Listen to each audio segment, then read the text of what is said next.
Elkin deyirsən, xərçəng qorxulu xəstəlik deyil. Necə yəni? Sənə desəm ki, xərçəng ümumiyyətlə xəstəlik deyil. Bax, xərçəng xəstəliyi diaqnozu qoyulmuş və bundan xəbərdar olan və xəbərdar olmayan insanları sadəcə müşahidə edin, əgər belə bir imkanınız varsa. Pandemiya dövründə də koronavirus tutmuş, yoluxmuş insanlar, yəni nəticəsi pozitiv çıxmış insanlarla koronaya yoluxmuş, amma bundan xəbəri olmayan insanlar arasında da bu cür müşahidə apara bilərdiniz. İnsan ilk növbədə burdan xəstələnir və qorxu gələndən sonra artıq o qorxunu oradan çıxartmaq 2 qat çətin olur. Və günümüzdə xərçəng diaqnozu qoyulmayan, amma bu xəstəliklə uzun müddət yaşayan insanlar var. Və bu diaqnozu özünə qoyulandan sonra həyat tərzini 180 dərəcə dəyişərək bundan müstəqil şəkildə heç bir dərman, preparatdan istifadə etmədən sağalanlar da var. Deməli, insanların axırına çıxan xəstəlik deyil, qorxularıdır. Bu kimi bilgilərlə tanış olmaq istəyirsənsə, bizim can sağlığı paketimizi əldə elə və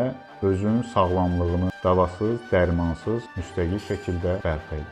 Bəlkə mən öləydim, ha? İstənmək lazım deyil. Onu özüm bilərəm.